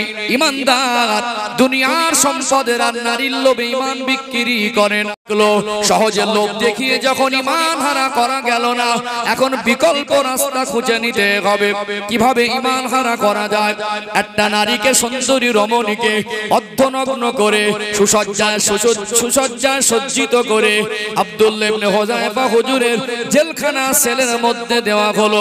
বিভিন্ন অঙ্গভঙ্গি দিয়ে জেলখানার ভিতরে আব্দুল্লাহ ইবনে হুযায়ফা হুজুরকে ওই রমণী আকর্ষিত করার চেষ্টা করে। ও আব্দুল্লাহ ইবনে হুযায়ফা, আমার চেহারার সৌন্দর্য কি তোমার চোখে পড়ে না? আমি তো তোমার কাছে এসেছি, আমার শরীরের যাবতীয় ভোগ দখলটা তোমার জন্য, কোনো আপত্তি নেই। বহুভাবে চেষ্টা করলো, চেষ্টা করার ফলে আব্দুল্লাহ ইবনে হুযায়ফা হুজুরকে জেনার মতো কুকর্ম করাতে পারল না। রোম সম্রাটের কাছে ওই নারী গিয়ে, রমণী গিয়ে বলেছিল, আপনি কার কাছে পাঠিয়েছেন? সে আমার সঙ্গে শারীরিক সম্পর্কে লিপ্ত হওয়া তো দূরের কথা, সে আমার চেহারার দিকে একবারের জন্য ভালো করে দেখিনি। আজ রাস্তাঘাটে চলি, আজ আমাদের যুবকগুলোর নজরটা কন্ট্রোল থাকে না, কন্ট্রোলের বাইরে গেছে। বাইরে গেছে না? পরকিয়া বেড়েছে না কমেছে? পরকিয়া বেড়েছে। আমাদের যুবক ছেলেদের ঈমান এত মজবুত হয়ে গেছে, অর্ধনগ্ন নারীর ছবির নিচে ফেসবুকে কমেন্ট করে, মাশাআল্লাহ হেভি সুন্দর। আর একটা আলেমের কমেন্ট দেখবেন, সেখানে লিখে দেয় ভণ্ড। এই জাতি কোথায় যাবে? দাঁড়িয়ে পেশাব করতো, ওর 5টা কলেমা মুখস্থ নেই, সূরা ফাতিহা পড়তে গেলে দাঁত মুখ ভেঙে যাবে। 12 বছর 14 বছর মাদ্রাসায় পড়েছে, তার নিচে লিখছে ভণ্ড। আর ওই ছেলেটা আইডি থেকে একটা অর্ধনগ্ন বেহা নারী, তার পিছনে লেখা হচ্ছে মাশাআল্লাহ হেভি সুন্দর লাগছে। কথা বাস্তব না অবাস্তব? এটা আওয়াজ দেন না। আমরা বলছি আমরা পরিবর্তন হয়েছি, আমাদের আভ্যন্তরীণ পরিবর্তন দরকার আছে না নেই? আছে না নেই? আল্লাহর নবীর সাহাবী আব্দুল্লাহ ইবনে হুযায়ফা রাদিয়াল্লাহু আনহু গোটা বিশ্বের ঈমানদারকে মেসেজ দিয়েছেন, একজন ঈমানদারের কাছে একটা নারী অর্ধনগ্ন হয়ে আসার পরেও একটা ঈমানদার একটা নারী নারীর শরীরের প্রতি আকর্ষিত হয়ে জেনার মতো কুকর্ম করতে পারে না। একজন ইমানদারের অন্তরে আল্লাহর ভয় থাকে, জাহান্নামের ভয় থাকে, রাসূলুল্লাহর মহব্বত থাকে। একজন ইমানদার আল্লাহর হুকুমের ব্যতিক্রম জীবন তিনি পছন্দ করতে পারেন না। আমরা বাবা মা ছেলে মেয়েকে বিবাহ দেব, সবে মাত্র মানে দেখাশোনা কথাবার্তা কমপ্লিট হয়েছে, এখন আবার এনগেজমেন্ট। কি হুজুর এখন এনগেজমেন্ট? শরিয়াতের দৃষ্টি থেকে বিবাহ হয়নি, ছেলে মেয়ে মোবাইল সারা দিন রাত গরম করে ফেলছে, নষ্ট হয়ে যাওয়ার মতো অবস্থা। কি গো, ঘুরতে যাচ্ছে, বেড়াতে যাচ্ছে, এখনো কবুল হয়নি, জামাই হয়ে গেছে, মেয়েকে পিছনে করে নিয়ে ঘুরছে, বিয়ের আগে কমপ্লিট। আমরা চুপচাপ মেরে দেখছি, আমরা বলছি আমরা উন্নতি হয়েছি। কি বলছি? আমরা বলছি মনে রাখবেন ভিতরের উন্নতিটা দরকার, আখলাকের উন্নতি দরকার, ঈমানের উন্নতি দরকার। আবারও বলি, এই বাড়ি যাবার সময় সাজসজ্জা করি, কুটুম বাড়ি যাবার সময় সাজসজ্জা করি, জামাই বাড়ি যাবার সময় সাজসজ্জা করি, বিয়ে বাড়িতে যাবার সময় সাজসজ্জা করি। ঈমানদার মুমিন আল্লাহর মউতকে ভয় করে না। আল্লাহ মউত দেবেন, তার কাছে ঘৃণার হয় না, ওটা তার কাছে হয় তোহফা, উপহার। মুমিন তিনি এক ওয়াক্ত নামাজ পড়ে আর এক ওয়াক্তের জন্য অপেক্ষা করে। এক ফজরের নামাজ পড়ে নিয়ত করবে আল্লাহ জোহর পর্যন্ত বেঁচে থাকবে, গ্যারান্টিটুকু আমার কাছে নেই। আল্লাহ আমি ফজরের নামাজ পড়েছি, এটা আপনার দরবারে শুকরিয়া, যদি বেঁচে থাকি জোহরের নামাজটা পড়বো, আপনার যদি মঞ্জুর হয় আপনি আমায় মউত দিয়ে দেন, কারণ আমার যদি মউত হয় আমি নামাজীদের অন্তর্ভুক্ত হয়ে মৃত্যুবরণ করব। কথা ঠিক না বেঠিক? আর জোহরের ওয়াক্ত এসে যাবে, ওয়াক্তের মতো নামাজ পড়ে নিয়ে বলবে আল্লাহ আসর পর্যন্ত বাঁচবো কি জানি না, আসরের ওয়াক্তে নামাজটা পড়ে বলবে আল্লাহ যদি আমি আসরের ওয়াক্ত পেয়েছি মাগরিব পর্যন্ত বাঁচবো কি জানি না, মাগরিব পড়ে বলবে আল্লাহ মাগরিব পেয়েছে সে পর্যন্ত বাঁচবো কি জানি না, আপনার যদি মঞ্জুর হয় আমাকে ডেকে নেন, নামাজীদের অন্তর্ভুক্ত হয়ে মৃত্যুবরণ করব। আজ আমাদের কি মুরব্বি, কি জওয়ান, এমন কিছু ইমানদার, কি মা বোন, এক মাস চলে গেল এক ওয়াক্তের নামাজ পড়িনি, একবারও জবান থেকে আল্লাহ বলিনি, একবারও দরুদ শরীফ পড়িনি। বহু মানুষ আমাদের ভিতরে খুঁজলে পাওয়া যাবে উজু কবে করেছিল মনে নেই। কথা ঠিক না বেটি? কবে উজু করেছিল মনে নেই। আমরা বলছি আমরা পরিবর্তন হয়েছি নাকি, আপডেট হয়েছি। আপডেটে আল্লাহকে খুশি করা যায় না। এই জীবন দুনিয়াবি জিন্দেগি অস্থায়ী মেহমান খানা। আমি রবিউল ইসলাম এসেছি, সবাই জানেন আমি মাহফিল শেষ হলেই চলে যাব। কি গো, ঠিক আমার আপনার চোখ বন্ধ হলে দুনিয়া ছেড়ে চলে যেতে হবে কি হবে না? মানুষ হতে হবে, মানুষ হতে হবে, মনুষ্যত্ববোধ নিজের ভিতরে আনতে হবে। মানুষ মানুষের মতো মানুষ হই, আখলাক জীবনটাকে পবিত্র করি, আল্লাহ জিন্দেগির উপরে খুশি হবে, দুনিয়া শান্তি পাবো, কবরেও শান্তি পাবো, আখিরাতে জীবনে আল্লাহ শান্তি দেবেন ইনশাআল্লাহ। কথা কি বুঝতে পারছেন? ও ভাইজানেরা, সোনার মানিক যুবকেরা, আব্বারা মায়েরা, আর একটু আগে বাড়ি আল্লাহ নবী সাহাবী হযরত আব্দুল্লাহ ইবনে হুযায়ফা রাদিয়াল্লাহু আনহুর কথা বলছিলাম। 3 দিন 3 রাত খাদ্য পানি বন্ধ করে দেওয়া হলো। বলুন তো দেখি, যত সুস্থ সবল মানুষ হোক, শরীরের যত তেজ থাক, যত শক্তিশালী মানুষ হোক, ওই শক্তিশালী মানুষকে খাদ্য আর পানি বন্ধ করে দিলে কাবু হয়ে যাবে কি যাবে না? দুর্বল হয়ে যাবে, জখম হয়ে যাবে।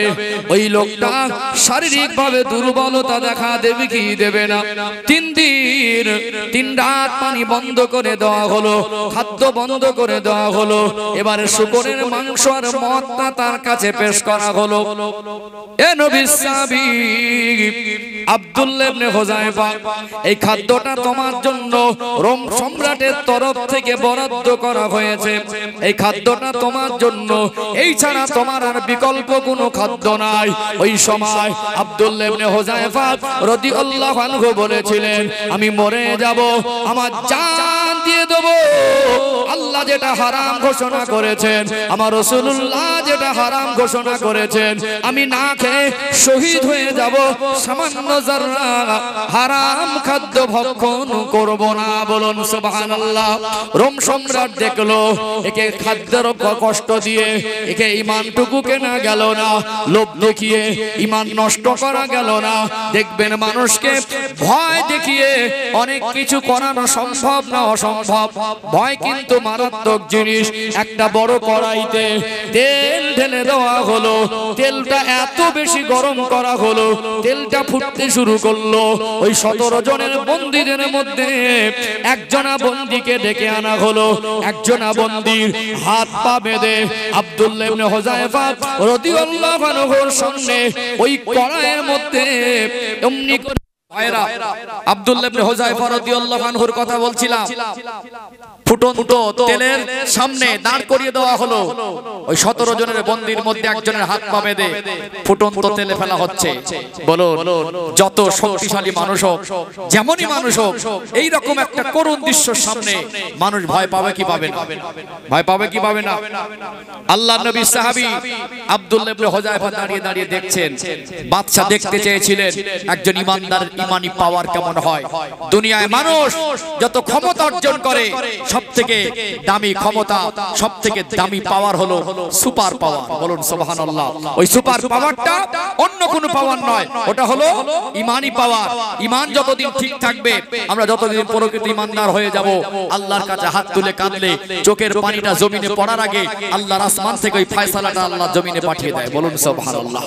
ও ভাইজানেরা, নদিয়া জেলার সোনার মানিক যুবকেরা, আব্বারা মায়েরা, আল্লাহ নবীর সাহাবী হযরত আব্দুল্লাহ ইবনে হুযায়ফা রাদিয়াল্লাহু আনহুকে দাঁড় করিয়ে রাখা হলো। ফুটন্ত তেলে অনেকটা তেল ঢেলে দেওয়া হলো কড়াইতে। আব্দুল্লাহ ইবনে হুযায়ফা রাদিয়াল্লাহু আনহুর সঙ্গীদের মধ্যে একজনকে এনে হাত পা বেঁধে ওই ফুটন্ত তেলের কড়াইয়ে ফেলে দেওয়া হলো। আব্দুল্লাহ ইবনে হুযায়ফা রাদিয়াল্লাহু আনহুর চোখ থেকে টপ টপ টপ টপ করে পানি টুসা গড়িয়ে যায়। এত তেলটা বেশি গরম ছিল। দেখবেন মায়েরা মাছ ভাজা করে, 1 লিটার তেলে ছোট ছোট দুটো মাছের টুকরাকে যদি দেওয়া হয়, কেমন ভাবে ফ্রাই হয়, ভাজা হয়। আল্লাহ নবী সাহাবী হযরত আব্দুল্লাহ ইবনে হুযায়ফা রাদিয়াল্লাহু আনহু দেখছেন তার সঙ্গীকে ওই ফুটন্ত তেলে ছেড়ে দেওয়ার সাথে সাথে শরীরের অঙ্গ প্রত্যঙ্গগুলো যেন শরীর থেকে আলাদা হয়ে যাচ্ছে। আব্দুল্লাহ ইবনে হুযায়ফা রাদিয়াল্লাহু আনহুর চোখ ভরা পানি। রোম সম্রাট তখন বলতে লাগলো, আব্দুল্লাহ ইবনে হুযায়ফা, বহুভাবে তোমাকে পরীক্ষা করেছি, তোমার ঈমানি পরীক্ষা নিয়েছি, তুমি কোনোভাবে নত হওনি, তুমি কোনোভাবে ঈমান হারাওনি। এখন আমি বুঝতে পেরেছি এই ভয়ের কাছে তুমি নত হয়ে গেছো। দেখো দেখো, এবারে হলো তোমার পালা, এবারে তোমাকে এই ফুটন্ত তেলে ছেড়ে দেওয়া হবে। তুমি এখনো সময় আছে, আল্লাহকে আর নবীকে স্বীকার করে দাও। আল্লাহ নবীর সাহাবী হযরত আব্দুল্লাহ ইবনে হুযায়ফা রাদিয়াল্লাহু আনহু ওই সময় রোম সম্রাটের মুখের দিকে তাকিয়ে বলতে লাগলো, এ রোম সম্রাট, এ চোখের পানিটা মউতের ভয়ের চোখের পানি নয়।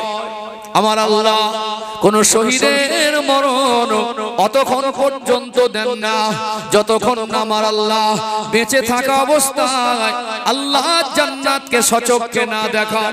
আমি দেখতে পাচ্ছি আমার ভাই আল্লাহ জান্নাতটা যেন সচক্ষে তিনি দেখছেন আর শাহাদাত বরণ করছেন। আমি আব্দুল্লাহ ইবনে হুযায়ফা, আপনি আমায় ফুটন্ত করে দেবেন, আমার সামান্য যারা ভয় নেই। ইমানদার মওতকে ভয় পায় না, ইমানদার দুনিয়ার মানুষের চাপে ঈমান হারায় না। ইমানদার তার জীবনটাকে এমন ভাবে অটুট করে জীবন তৈরি করে, তার জিন্দেগিতে আল্লাহর হুকুমের বাইরের কোনো কাজ করে না। আমি আব্দুল্লাহ ইবনে হুযায়ফা, আমি এখন এই জন্য কাঁদছি, আল্লাহ আমার জীবন দিয়েছেন একটা, আমার আল্লাহ আমি আব্দুল্লাহ ইবনে হুযায়ফার আরো যদি 100টা জীবন দিত, আমি আব্দুল্লাহ ইবনে হুযায়ফার আরো 100 জীবন যদি আমার আল্লাহর জন্য, আমার রাসূলুল্লাহর জন্য এই ফুটন্ত কড়া তেলের কড়াই ভাজা হতো, ফ্রাই করা হতো, আমি আব্দুল্লাহ ইবনে হুযায়ফা আমি আমার জীবনটাকে ধন্য মনে করতাম। আরো জোরে বলুন সুবহানাল্লাহ। রোম সম্রাট অবাক হয়ে গেল। একই ঈমান বলে গোটা বিশ্বের মানুষকে মেসেজ দিলেন ঈমানদার আখিরাত বলা হয় না, আল্লাহ বলা হয় না, জাহান্নামের কথা ঈমানদার বলেন না। ও ভাইরা বাবাজিরা, ওই সময় রোম সম্রাট বলেছিল আমি মানুষ দেখেছি আপনার মতো নীতিবান মানুষ দেখিনি, আমি মানুষ দেখেছি আপনার মতো এমন একজন নবী প্রেমিক খোদা ভীরু মানুষ আমার চোখে জীবনে দেখিনি।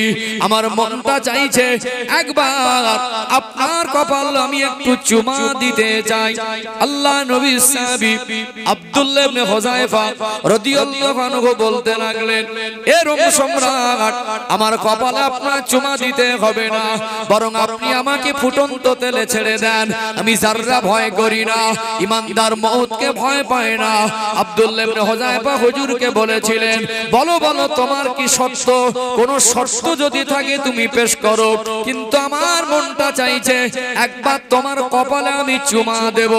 আব্দুল্লাহ ইবনে হুযায়ফা রাদিয়াল্লাহু আনহু বলেছিলেন, রোম সম্রাট আমার সাথী সঙ্গী যাদেরকে বন্দী করেছেন নিঃশর্ত যদি মুক্তি দিতে পারেন আমার এই কপালে চুমা খাওয়ার জন্য আমি এই পারমিশন দিতে পারি। নিঃশর্ত মুক্তির দাবিতে শর্তে রাজি হয়ে গেল রোম সম্রাট। আব্দুল্লাহ ইবনে হুযায়ফা রাদিয়াল্লাহু আনহুর কপাল মোবারকে চুমা দিয়েছিলেন। এই কাফেলা ফিরে এলো মদিনায়। খলিফাতুল মুসলিমিন হযরত ওমর ফারুক রাদিয়াল্লাহু আনহুর খেলাফত শাসনামলে যখন সংবাদ পেল রোম সম্রাটের কাছ থেকে কাফেলা ফিরে এলো, হযরত ওমর রাদিয়াল্লাহু আনহু আব্দুল্লাহ ইবনে হুযায়ফা রাদিয়াল্লাহু কে জিজ্ঞাসা করলেন, রোম সম্রাটের হাত থেকে সুস্থভাবে ফিরে আসাটা যেমন তেমন ব্যাপার নয়।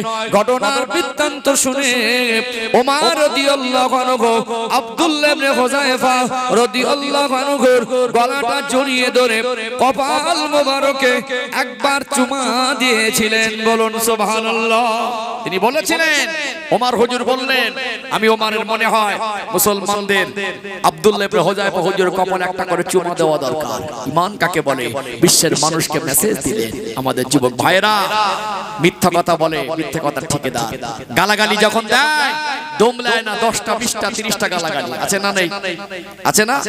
আমাদের অনেক সম্মানিতা মায়েরা এসেছেন, স্ত্রী যদি একটু ত্রুটি করে, স্ত্রী যদি একটু ত্রুটি করে, একটু ভুল করে, স্বামী হিসেবে ক্ষমার নজরে দেখা যায় না। গালাগালি ঝগড়ার মারামারিটাই কি সমাধান? ভালোবেসে বোঝানো যায় না? যায় কি যায় না? ভালোবেসে একটা মানুষকে যত ভালো করা যায় পেশাদ দিয়ে অতটা ভালো করা যায় না, পেশাদ দিয়ে অতটা ভালো করা যায় না। মায়েরা এমনি অবুঝ, কিছু কিছু ক্ষেত্রে একটু বোঝে দেরিতে। আপনি স্বামী, আল্লাহ পুরুষের তুলনায় মহিলাদের জ্ঞান কম দিয়েছে। আন নিসা ও নিসফুল আকল, একটা পুরুষের তুলনায় মহিলাদের জ্ঞান আল্লাহ অর্ধেক করে দিয়েছে। আপনি স্বামী, আপনার স্ত্রীকে আপনি পরিচালনা করবেন, অতএব ভুল হলে আপনার স্ত্রী ভালোবেসে ধরিয়ে দেবেন, তারপরে একবার দুবার 10 বার বোঝান। সে না বুঝলে আলাদা প্রসঙ্গ, কিন্তু আমাদের ছেলেরা একটু ভুল ত্রুটি দেখলে এমন গালাগালি দেবে, সে গালাগালির কোনো ব্রেক নেই। হিন্দি, বাংলা, ইংরেজি মুখস্থ 14 গোষ্ঠী তুলে গালাগালি দেয়। আগের দিনে ভাবিরা একটু সহ্য করতো, এখন কিছু কিছু ভাবি আছে কেউটে সাপের থেকে 20 বেশি। স্বামী দিলে উল্টে একটা দেয়, স্বামী মারলে না উল্টে একটা কষিয়ে দেয়। বিয়ে করেছো বলে মাথা কিনে নেউনি। গালাগালি থেকে মারামারি, বাপের বাড়ি। পরের দিন সকালবেলা প্রথম দিল গালাগালি, তারপরে হলো মারামারি, পরের দিন বাপের বাড়ি, 1 মাস পরে ছাড়াছাড়ি। আল্লাহ নবী 63 বছরের জীবনে গালাগালি দেয়নি। আমাদের ছেলেগুলো গালাগালি দেয়। শয়তান মনে করে পাশে যাওয়ার দরকার নেই, ও যা রেগে আছে, ও যা দিচ্ছে ও যথেষ্ট, অতি ছাড়াছাড়ি হয়ে যাবে। যুবক ভাইরা, বাইরে যখন ঘুরতে যাও, ফেসবুকে যখন ছবি ছাড়ো, ফেসবুকে যখন ভালো ভালো পোস্ট করো, দেখে মনে হবে আল্লাহর ওলি, দেখে মনে হবে আল্লাহর ওলি। বাড়ি গিয়ে স্ত্রীর কাছে খোঁজ নিলে বোঝা যাবে কত বড় আল্লাহর ওলি।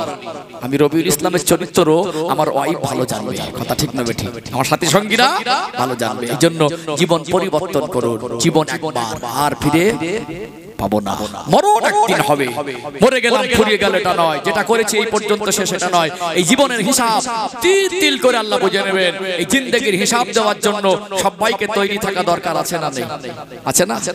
দুনিয়াদারি করেন, দুনিয়া সুখ শান্তি করেন, দুনিয়া আরামায়েশ করেন, গাড়ি বাড়ি করেন, কারোর মনে কষ্ট দিয়ে নয়, কারোর মাল আত্মসাৎ করে নয়, সুদের মাল নিয়ে নয়, ঘুষের মাল নিয়ে নয়। ব্যবসা করুন, আল্লাহ রাব্বুল আলামিন ব্যবসার ভিতরে বরকত রেখেছেন। একটা মানুষ চাকরি করে 5 তলা ঘর করে, 50 বিঘে জমি কেনে, খুব বেশি 50 লাখ টাকার মালিক হতে পারে, কি 10 কোটি টাকার মালিক হতে পারে। 5,000 10,000 কোটি টাকার মালিক চাকরি করে হওয়া সম্ভব নয়। একটা চাকরিজীবীর বেতন 2 লাখ হোক, তারপরেও 10,000 কোটি টাকার মালিক হবে। গোটা বিশ্বে যত ধনী মানুষ আছে গুগলে সার্চ করে দেখবেন, ধনী মানুষদের লিস্ট বার করবেন। গোটা বিশ্বের সবথেকে বড় 10 জন ধনী যারা প্রথম লিস্টে আছে, প্রথম 10 জন, এরা একটাও চাকরিজীবী নয়, এরা হলো ব্যবসায়ী। হালাল ব্যবসা করেন, আল্লাহ তার ভিতরে বরকত দেবে। কথা ঠিক না বেঠিক? আমরা সুদ থেকে বেরিয়ে আসি, হালাল ব্যবসা করি। সুদকে আল্লাহ হারাম করেছেন কেন?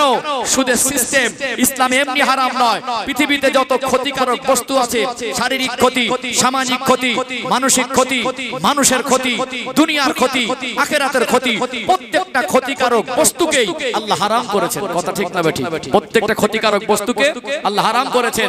মাঝে মাঝে 34 নম্বর এখন কাজ হচ্ছে, একটা রাস্তা একটা লাইনে কাজ হলে রাস্তা বন্ধ করে দেয় না? হ্যাঁ, বন্ধ করে দেয়, নিশানা চিহ্ন দিয়ে দেয় যে এই রাস্তায় যেতে পারো না, ঘুরে যাও। লেন থেকে এসে লেনটা পরিবর্তন করতে হয়। যদিও ওই ট্রাফিক গার্ডটা সরিয়ে দিয়ে গায়ের জোরে ঘুরে যায়, সামনে গিয়ে আবার ঘুরে আসতে হয় না? চিহ্নটা দেওয়া আছে কেন? 90 কেন লেখা থাকে? যেও না, ভিতরে খাতরা আছে। অসুবিধা আছে বলেই তো ওখানে নিশানা দেওয়া হয়, অসুবিধা আছে বলে তো ওখানে সংকেত দেওয়া আছে। অসুবিধার ভিতরে ঢুকলে ও লস হবে, সময় লস হবে, তেলের ক্ষতি হবে, হ্যাঁ, আবার গাড়িরও ক্ষতি হতে পারে কি পারে না? ঠিক আল্লাহ যেখানে যেখানে বান্দাকে নিষেধ করেছেন, প্রত্যেকটা নিষেধের ভিতরে বান্দার ক্ষতি আছে। আছে না নেই? মদের ভিতরে ক্ষতি নেই, শারীরিক ক্ষতি আছে, মানসিক ক্ষতি আছে। মানসিক যে চিন্তাধারা, মানসিক যে চিন্তা, ওটাকে দুর্বল করে দেয়। একটা সময় মদ খেয়ে খেয়ে মানুষ মেন্টাল রোগে হয়ে যায় না? মানুষ পাগলা মতো হয়ে যায়। মদ খাওয়ার পরে সে কি বলে আর কি করে নিজেই ঠিক পায় না। আছে না নেই? নিজের কন্ট্রোল হারিয়ে ফেলে। শারীরিক ক্ষতিও আছে, মানসিক ক্ষতিও আছে, সামাজিক ক্ষতি আছে। অনেক সময় মদ খেয়ে এসে বড়কে সম্মান করার কথা ভুলে যায়, বাবা মার সঙ্গে ভালো আচরণ রাখতে সেটা ভুলে যায়। অনেক খারাপই আছে না নেই? আছে না? সুদের সিস্টেম হলো, যারা ধনী তারা আরো ধনী হবে, যারা গরিব তারা আরো গরিব হবে। যারা এই সুদের মধ্যে ঢুকেছে দেখবেন এরা ঋণ মুক্ত হতে পারে না। যে কটা বন্ধন থেকে লোন নিচ্ছে, আপনাদের কি চালু হয়েছে নদিয়া জেলায়? চালু হয়েছে? আমি ভাবলাম হয়তো নদিয়া জেলায় বন্ধ হয়েছে। যে কটা বন্ধনের ওই গ্রুপ লোন নিয়ে রেখেছে, কথাগুলো মিলিয়ে নেবেন, এরা একটাকেও ঋণ মুক্ত হতে, সব ঋণে জর্জরিত হয়ে আছে। মাঝে মাঝে পালিয়ে যায় ঘর থেকে। না খেয়ে থাকো একবেলা, প্রয়োজনে রোজা রাখো, প্রয়োজনে ডাল ভাত খাও, আলু সিদ্ধ খাও, মনে শান্তি থাকবে, আখিরাতে জীবন সহজ হবে। আজকে ডাল ভাত খেয়ে থাকলে আল্লাহ আপনার কবর জগতে শান্তি দেবে, আল্লাহ আখিরাতে জান্নাত নসিব করে দেবে। বলুন না সুবহানাল্লাহ। সম্মানিত ভাইরা, এটা পরীক্ষার জায়গা। আমার আল্লাহ রহমান, আল্লাহ রহিম, আল্লাহ গফুর, আল্লাহ গফফার। আমার আল্লাহ তার সৃষ্টির ভিতরে সবথেকে আমার নবীকে বেশি ভালোবাসে। কথা ঠিক না বেঠিক? আল্লাহ সৃষ্টির ভিতরে এত দামি আমার নবীর থেকে আর কিছু হতে পারে না। সেই নবী, তিনি সকলের নবী, ধনীর নবী, গরিবের নবী, ডক্টরের নবী, মাস্টারের নবী, ব্যারিস্টারের নবী, ইঞ্জিনিয়ারের নবী। আল্লাহ মখলুকের নবী বানিয়েছেন। আমার নবী তিনি জীবনে তার জিন্দেগিটাও গরিবী জীবন বেছে নিয়েছিলেন না? কখনো অনাহারে দিন পার হয়েছে, কখনো শুকনো রুটি খেয়ে খেজুর খেয়ে দিন পার করেছেন। আম্মা জান হযরত আয়েশা সিদ্দিকা রাদিয়াল্লাহু আনহার ঘরে গেছেন, ঘরে গিয়ে দেখছেন রান্না করার মতো কিছু নেই। আল্লাহর নবী সান্ত্বনা দিতেন, আয়েশা আমি রাসূলুল্লাহ গরিবী জীবন পছন্দ করেছি, আমার গরিব উম্মত থাকবে, আমি গরিবী জীবনটা আমার ভালোবাসা আমি নিজে বেছে নিয়েছি। আমি যদি আল্লাহর কাছে চাই, আল্লাহকে বলি, আমার আল্লাহ উহুদ পাহাড়টা আমার জন্য সোনায় পরিণত করে দেবে। বলুন না সুবহানাল্লাহ। তাহলে গরিব যারা আছেন মনে কষ্ট নেবেন না।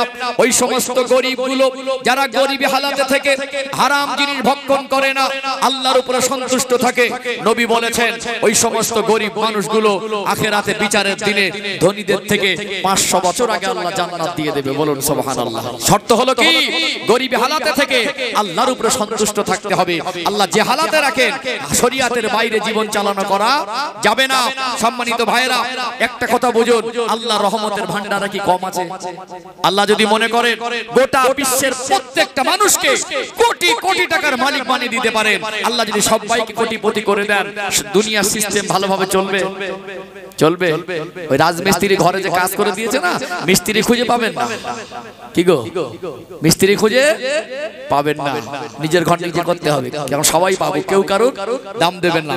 আল্লাহ তিনি সৃষ্টিকর্তা, তিনি মানুষকে সৃষ্টি করেছেন, কুল কায়নাতকে সৃষ্টি করেছেন, মানুষ কিভাবে শান্তিতে থাকবে সেটা আমার আল্লাহ ভালো জানেন। কথা ঠিক না বেঠিক? সম্মানিত ভাইরা, ধনী লোকেকে আল্লাহ যেমন সম্পদ দিয়েছেন তেমন দায়িত্ব বেশি দিয়েছেন। দিয়েছেন না দেননি? অর্থ দিয়ে বলেছেন তোমার উপরে যাকাতটা ফরজ। তোমার বাড়ির প্রতিবেশী আত্মীয়, তোমার রক্তের সম্পর্ক, তোমার গ্রামের দুটো বেওয়া মা থাকবে স্বামী হারা, 4টে ডিম বাচ্চা থাকবে, দুটো অসহায় অসুস্থ মানুষ থাকবে, তুমি অর্থ দিয়ে কোটিপতি হয়ে বসে থাকবে, তোমার ভাইয়ের হক যদি আদায় না করো, আমি আল্লাহ তোমাকে কড়ায় গন্ডায় বুঝে নেব। আল্লাহর নবী সাল্লাল্লাহু আলাইহি সাল্লাম গরিবী জীবন পছন্দ করেছেন, তার মনে ধনীকে ঘৃণাও করেননি। অর্থেরও দরকার আছে। আজ আমার একটা ভাই যদি কোটিপতি হয়, চাকরিজীবী হয়, হোক না, এটা আমার কাছে গর্ব। আল্লাহর নবী দুটো জামাই, একজন হলেন শেরে খোদা হযরত আলী রাদিয়াল্লাহু আনহু, অপরজন হলেন হযরত উসমান গনি রাদিয়াল্লাহু আনহু। আলী হুজুর ধনী না গরিব? গরিব না? উসমান রাদিয়াল্লাহু ধনী না গরিব? শুধু ধনী নয়, আজকে 2 টাকা হলে চিংড়ি মাছের মতো লাফায়, মনে করে কত কি না হয়েছে। আল্লাহ উসমান রাদিয়াল্লাহু আনহুকে এত সম্পদ দিয়েছিলেন। 2023 সাল তথ্য বলছে আজও সৌদি আরবে উসমান হুজুরের নামে ব্যাংক অ্যাকাউন্ট আছে। তার অর্থ আল্লাহ এত বরকত দিয়েছেন, এখনো তার অর্থ শেষ হয় না। আল্লাহ চায় তো কিয়ামত পর্যন্ত থাকবে, সেগুলো মানে মুসলমানদের ইসলামের সাথেই যে ব্যয় হয় সে টাকাগুলো। উসমান রাদিয়াল্লাহু আনহু এত সম্পদশালী ছিলেন। আল্লাহু গনিগুন, এই গনি শব্দটা আল্লাহ সিফাতি নাম, আল্লাহ সব সম্পদের মালিক। কিন্তু উসমান হুজুরকে আল্লাহ এত সম্পদ দিয়েছিলেন, উসমান হুজুর মাঝে মাঝে বলতেন আল্লাহ এত সম্পদের হিসাব দেব কি করে, এত বেশি দান করতেন। আল্লাহ নবী বলতেন আমার জামাই উসমান গনি এত বেশি দান করেছেন, আল্লাহ জান্নাতটা উসমান রাদিয়াল্লাহু নামে আল্লাহ রেজিস্ট্রি করে দিয়েছেন। বলুন না সুবহানাল্লাহ। কি উদার মনের মানুষ ছিলেন।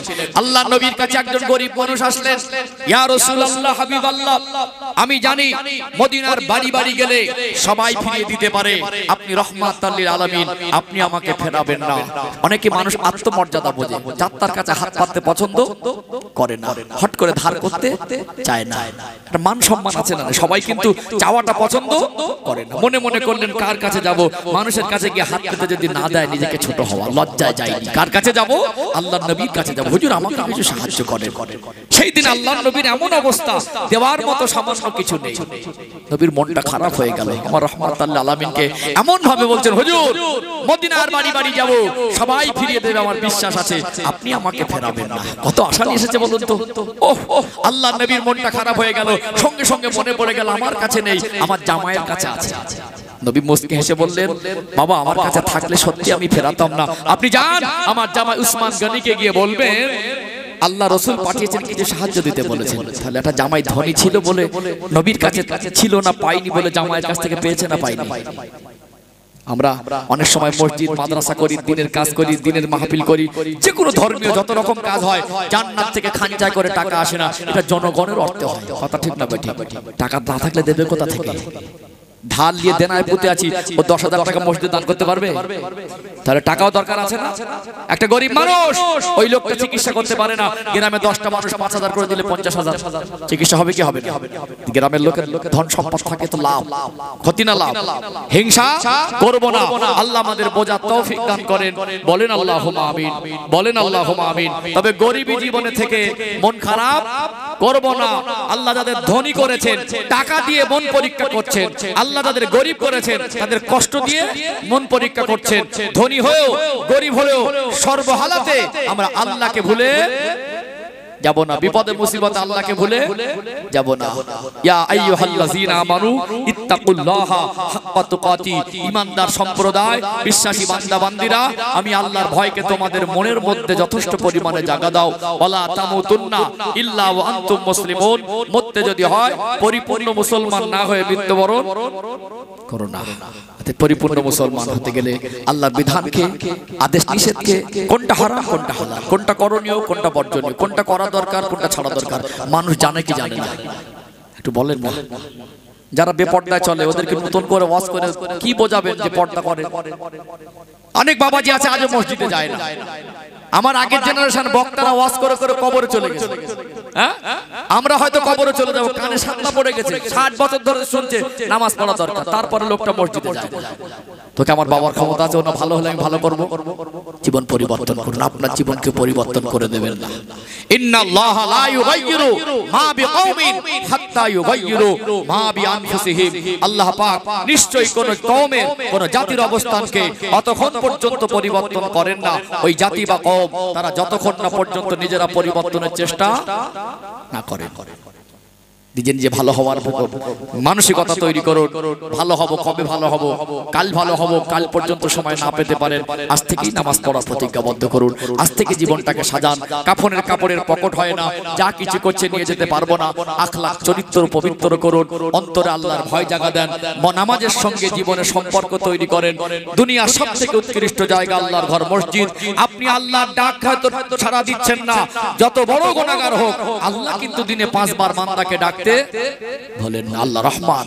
সব থেকে বড় গুনাহগার আল্লাহর আসমানের নিচে জমিনের উপরে, ওর মতো বড় গুনাহগার কেউ নেই। ওই লোকটা যদি এরকম নিজেকে মনে করে, তারপরে মসজিদে যাবে, মসজিদ কমিটি গলা ধাক্কা দিয়ে বের করে দিতে পারবে না, ইমাম মুয়াজ্জিন গলা ধাক্কা দিয়ে বের করে দিতে পারবে না, বরং মসজিদ কমিটি গ্রামবাসী খুশি হয় যাক লোকটা মসজিদে আসছে। আল্লাহ তার থেকে বেশি খুশি হয় আমার বান্দা আমার রাস্তায় ফিরেছে। আল্লাহ রহমান। আমরা আল্লাহর দয়ার প্রতি নিরাশ না হয়ে যাই। আল্লাহ মেহেরবান, আল্লাহ ক্ষমাশীল। তওবা করে ফিরে আসি, জীবনটা পরিবর্তন করি। আল্লাহ সে তৌফিক আমাদের দান করেন। বলেন আল্লাহুম্মা আমিন। যারা এসেছেন সবাইকে দাবি করছি নামাজ পড়বেন, হারাম হালাল বাদ বিচার করে জীবন যাপন করব। যে সমস্ত মায়ের এসেছেন অনুরোধ করব পর্দার সঙ্গে চলেন। ইয়াং জেনারেশন যুবক ভাইদেরকে বলবো, জানুয়ারি মাসে যেন আমরা আমাদের নামটা ওই রকম জানোয়ার মার্কা মানুষদের খাতায় না তুলি। আমরা জীবনটাকে পবিত্র রাখবো। বলেন ইনশাআল্লাহ। কষ্ট পেলেন নাকি? রাগ করলেন?